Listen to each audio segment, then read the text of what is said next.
Vânătoarea diavolului din Jersey. M-am născut într-o familie de vânători. Nu de cerbi, nu de urși, ci de monștri. De generații, bărbații din neamul meu au avut un singur scop: să vâneze creaturi care n-ar trebui să existe. Acum era rândul meu. Pădurea Pine Barrens din New Jersey ascunde ceva vechi, malefic, care a băgat spaima în oameni de sute de ani. I-au spus diavolul din Jersey, o fiară cu aripi de liliac, copite despicate și ochi roșii ca jarul. Noi știam mai multe. Nu era doar o legendă, era real. Și noaptea trecută omorâse încă un om. Când am ajuns la locul atacului, am găsit doar resturi. Măruntaie atârnând din crengile copacilor, un trunchi sfârtecat într-un lac de sânge. Era greu de spus dacă rămășițele aparțineau unui om sau unui animal, fiindcă totul era sfârtecat, rupt, devorat. Un cap fără ochi era lăsat pe un trunchi de copac, gura deschisă ca și cum încă încerca să urle. Urmele cu copite duceau spre pădure. Nu eram singur. Fratele meu, Jake, stătea lângă mine, ținând strâns o pușcă cu gloanțe de argint. "O simți?" am șoptit eu. "Da, ne pândește." Pădurea devenise tăcută, ca și cum toată viața fugise de ceva mult mai teribil. O adiere rece ne-a trecut pe la ceafă. Apoi un urlet ascuțit a sfâșiat noaptea. A venit din toate direcțiile deodată. Într-o secundă, Jake a fost smuls din fața mea. N-am apucat decât să văd ghearele lungi sfâșiindu-l din spate, smulgând carne, rupând os. A zbierat o singură dată, apoi trupul lui a fost aruncat între copaci ca o jucărie stricată. Când am alergat spre el, am văzut cum îi se mișcau buzele, dar nu mai avea limbă. Fusese sfâșiată, smulsă din gura lui. Ochii lui Jake clipeau spasmodic, apoi ceva i-a sfărtecat fața dintr-o singură lovitură, lăsând doar o mască de carne ruptă și oase expuse. Mi-am ridicat pușca și am tras. Prima lovitură a nimerit-o număr. Diavolul s-a întors spre mine urlând. O siluetă hidoasă, cu aripi desfăcute, dinți galbeni și un bot lung de cal putrezit. Mirosea a moarte. Apoi m-a lovit. Durere. Am fost ridicat de la sol. Ghearele mi-au sfâșiat pieptul. Mi-am simțit coastele rupându-se, sângele curgând fierbinte pe piele. M-a ridicat sus, atât de sus încât am simțit vântul rece biciuindu-mi fața.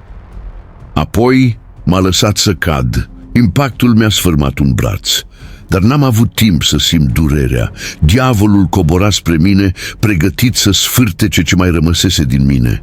Am scos cuțitul de argint de la brâu. Când a venit asupra mea, i l-am împins în gât până la mâner. A zbierat ca un demon scos din iad, zvârcolindu-se, sângerând negru. Apoi s-a prăbușit. Respiram greu, încă într-un lac de sânge, al lui și al meu. Dar în noaptea aceea, legenda diavolului din Jersey a murit cu adevărat. Sau cel puțin așa am crezut. Când m-am ridicat, încercând să-mi târăsc corpul rănit afară din pădure, am auzit ceva. Nu un sunet, ci o vibrație, un tremur în aer.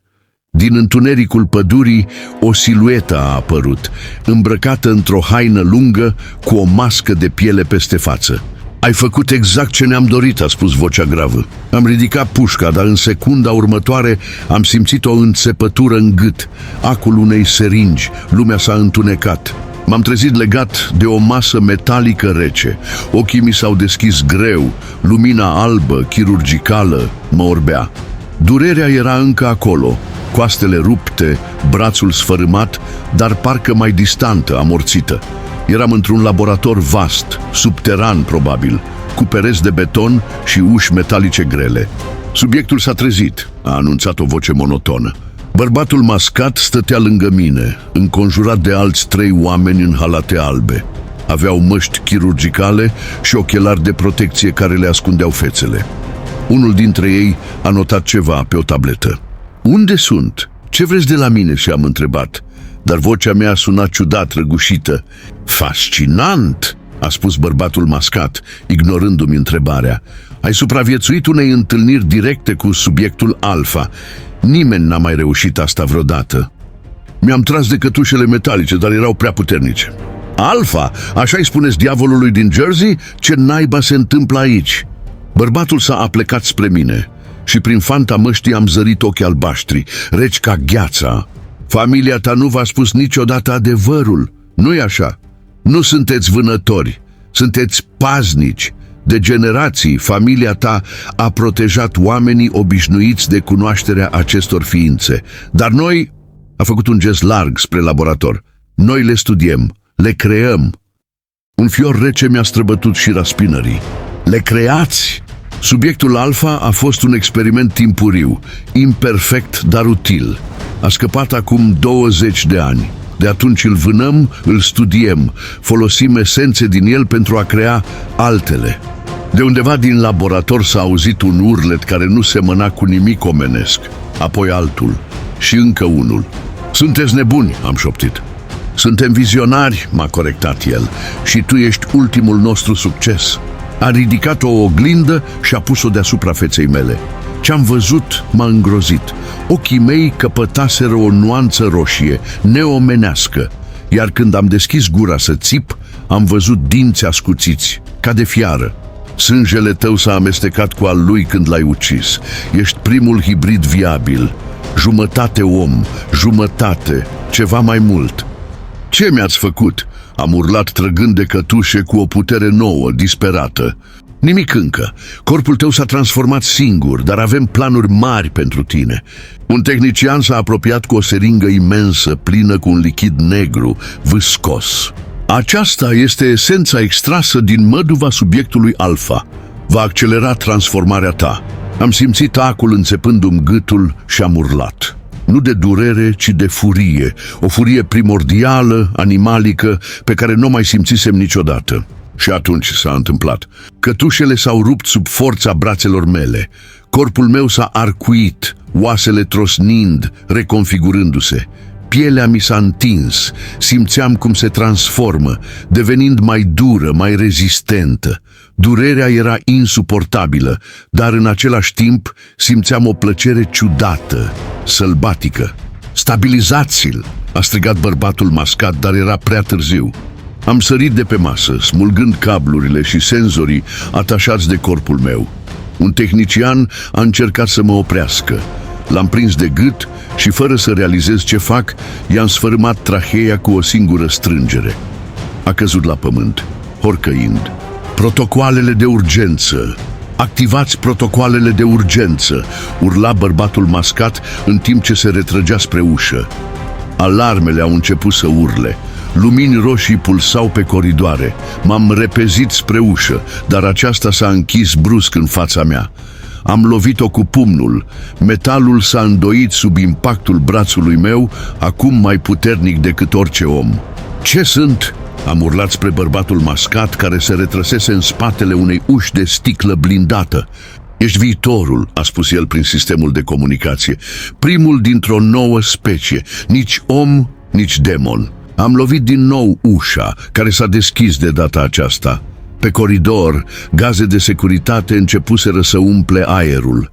Pentru un om normal ar fi fost paralizante, dar pentru mine erau doar o ușoară iritație. Am început să alerg prin labirintul de coridoare.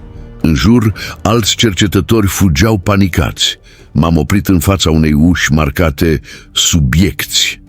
Am smuls-o din balamale. Înăuntru era iadul pe pământ. Celule de sticlă conțineau creaturi care ar fi trebuit să existe doar în coșmaruri. Unele semănau cu oameni, dar cu membre în plus, cu piele de reptilă sau cu ochi multiplicați pe chip. Altele nu mai aveau nimic uman în ele, mase de tentacule, insecte gigantice, hibrizi imposibil de clasificat. Și toate mă priveau, cu recunoaștere, cu speranță. Am spart prima celulă, apoi pe a doua și pe a treia. Nu! Am auzit vocea bărbatului mascat prin difuzoare. Nu știi ce faci, acele creaturi nu sunt stabile, vor distruge totul. Dar era prea târziu. Creaturile își recăpătaseră libertatea și se revărsau pe coridoare, sfâșiind tot ce le stătea în cale. Haosul era total. Am continuat să alerg, căutând o ieșire, simțind cum transformarea din corpul meu continuă. Simțurile mele deveniseră supraomenești. Puteam mirosi frica, puteam auzi bătăile inimilor de la distanță și puteam simți prezența ceva familiar. Într-o celulă izolată, marcată Alpha Prime, l-am găsit. Diavolul din Jersey, cel pe care credeam că l-am ucis. Corpul lui era plin de răni, din care curgea un lichid negru, dar era viu. Ne-am privit unul pe altul, două creaturi care nu ar fi trebuit să existe. Mi-a vorbit, nu cu cuvinte, ci direct în minte. Eliberează-mă, frate. Am ezitat o clipă, apoi am spart și această celulă. Creatura s-a ridicat, întinzându-și aripile de liliac enorme. Era mai mare decât îmi aminteam, mai înfricoșătoare. Acum distrugem. Împreună am pornit prin laboratorul care devenise un abator. Creaturile eliberate făceau ravagii, sfârtecând oameni, distrugând echipamente, declanșând incendii. Laboratorul începea să se prăbușească. În haosul total, l-am zărit din nou pe bărbatul mascat, încercând să scape printr-un lift de urgență. Am sărit peste dărâmături, peste cadavre, peste creaturi care se luptau între ele. L-am prins înainte să închidă ușa liftului. Cine ești? L-am întrebat ținându-l de gât. A râs cu un zâmbet dement, în timp ce îi smulgeam masca. Sub ea era un chip uman, dar cu ochii complet negri, fără pupile, fără alb.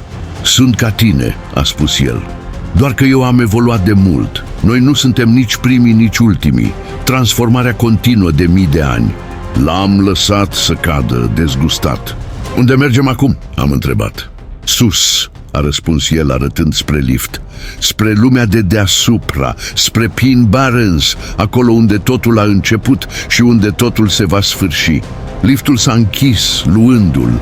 Mi-am întors privirea spre laboratorul distrus, unde creaturile continuau să se măcelărească între ele. Diavolul din Jersey, Alpha, stătea lângă mine, așteptând. Vii? M-a întrebat în mintea mea. Am privit spre mâinile mele, acum terminate cu gheare lungi, negre. Nu mai eram om, dar nici monstru nu eram încă. Da, am răspuns. Mergem să terminăm ce am început. Împreună am pornit spre scările de urgență care duceau la suprafață, lăsând în urmă laboratorul cuprins de flăcări și moarte. Pine Barrens ne aștepta, iar noaptea abia începuse. Flăcările mistuiau laboratorul. Umbrele proiectate pe pereți dansau într-un macabru spectacol al sfârșitului. Țipetele umane se împleteau cu urletele bestiilor eliberate, creând o simfonie a morții. În mijlocul haosului mă simțeam viu, mai viu decât oricând. Respiram greu, simțind aerul rece al coridoarelor pline de sânge. Privirea mi se adaptase întunericului, simțurile mele erau ascuțite la un nivel supraomenesc. Fiecare mișcare, fiecare respirație, fiecare picătură de sânge care lovea podeaua, le percepeam toate cu o claritate de neînțeles. Alpha mergea lângă mine, corpul său imens, monstruos, părând aproape relaxat în mijlocul catastrofei.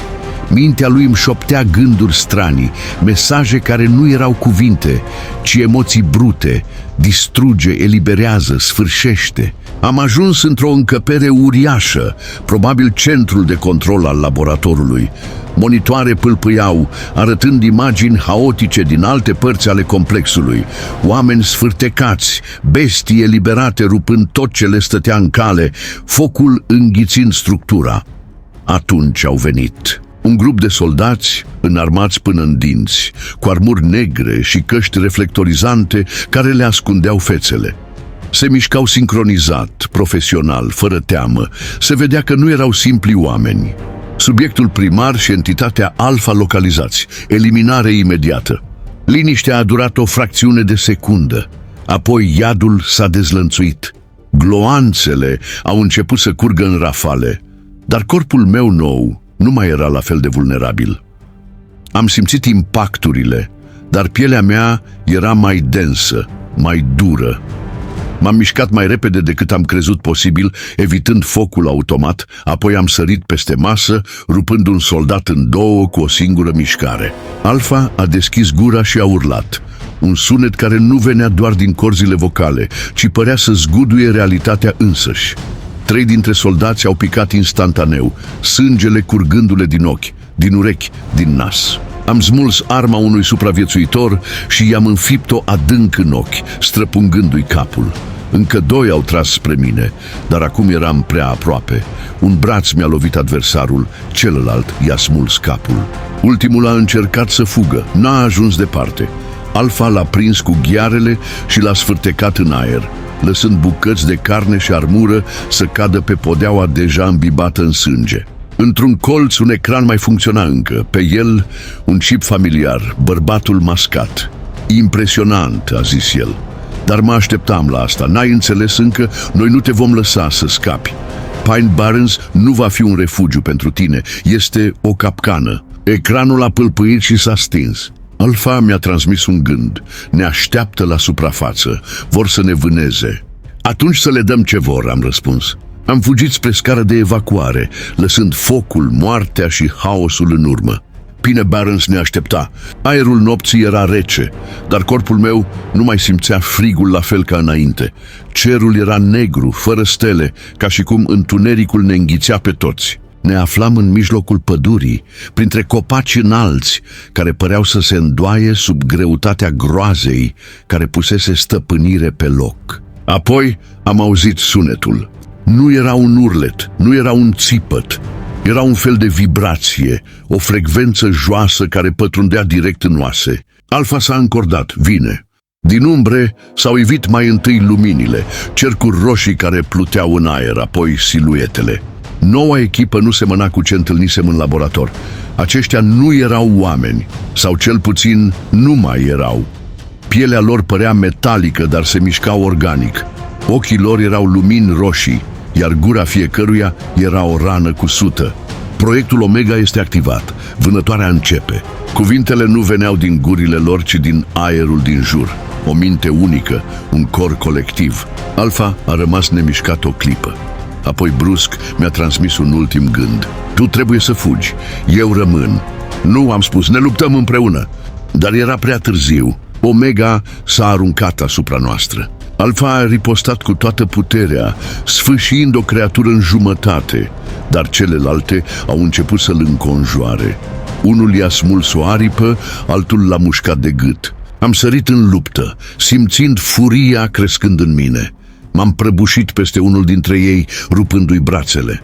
Dar erau prea mulți. Alfa a scos un ultim urlet de luptă, apoi s-a pierdut sub mulțimea de creaturi care îl devorau. Am fugit. Nu de frică, ci pentru că asta era singura cale. Am simțit cum pădurea se învârtea în jurul meu, cum cerul devenea din ce în ce mai negru. Apoi o voce. Nu era vocea Omegăi, nu era Alfa. Era altceva. Te-am așteptat, frate. Din întuneric, o siluetă mai mare, mai groaznică decât orice văzusem, s-a ridicat. Noaptea încă nu se terminase. Întunericul pădurii devenise absolut. Silueta care mi-a vorbit plutea în umbră, conturul ei abia perceptibil printre copacii răsuciți. Dar o simțeam, nu era ca Alfa, nu era ca Omega, era ceva mai vechi, mai pur. Un pas, pământul s-a cutremurat, 2 lumini roșii au strălucit în aer ochii săi. Tu crezi că ai fost primul? Vocea aia rezona direct în mintea mea, fără sunet, fără ecou. Crezi că te-au creat pe tine? Pășea încet, dezvăluindu-se treptat. Un corp masiv, îmbrăcat într-o piele ca abanosul, acoperit cu urme de cicatrici vechi. Aripi mari, dar rupte în locuri, ca și cum fusese răsfâșiate de ceva și totuși refuzaseră să dispară. Era altceva, mai mare decât Alfa, mai monstruos decât orice creatură scăpată din laborator. Tu nu ești primul, frate, ești doar următorul. Furia a început să clocotească în mine. Cine ești? Am fost primul care a scăpat. Eu sunt motivul pentru care Omega există. Eu sunt cel pe care au încercat să-l uite. Mi-am încordat pumnii, ghearele îmi zvâcneau, sângele noului meu corp fremătând de putere. Dacă vrei să mă ucizi, fă-o. Creatura a râs. Să te ucid? Nu. Vreau să vezi. Și atunci pădurea a început să se miște. Copacii au gemut și s-au contorsionat. Pământul s-a crăpat, iar umbrele din jurul meu au început să ia formă. Siluete. Oameni? Nu. Ceva care fuseseră oameni cândva, cu ochi strălucitori și corpuri distorsionate. Unii aveau guri cusute, alții nu mai aveau gură deloc. Ei sunt cei care au venit înaintea ta. Am simțit un fior rece trecându-mi prin piept. Ce le-ai făcut? Nimic. Ei sunt creațiile lor. Ei sunt ce se întâmplă când transformarea eșuează. Siluetele s-au apropiat, mișcându-se încet, tremurător, ca niște păpuși rupte. Și tu vei fi ca ei dacă vei continua să fugi. Furia mea a explodat. Nu sunt ca ei. Am sărit asupra creaturii, lovind cu toată forța. Dar mâna mea a trecut prin el, ca prin fum. Încă nu e timpul, dar curând vei înțelege, curând vei alege. Pădurea s-a dizolvat într-un vârtej de umbre, siluetele au dispărut. M-am prăbușit în genunchi, simțind pentru prima dată că nu mai aveam control asupra corpului meu. Noaptea încă nu se terminase și începutul adevăratei groaze abia începuse. Am căzut în genunchi, respirând sacadat. Lumea din jurul meu se destrăma ca un vis care refuza să se termine. Silueta monstruoasă care îmi vorbise se estompase în umbră, dar vocea ei continua să răsune în mintea mea. Curând vei alege. Ce alegere? Pământul se cutremura ușor sub mine, un ritm lent, ca și cum ceva uriaș respira adânc sub rădăcinile pădurii.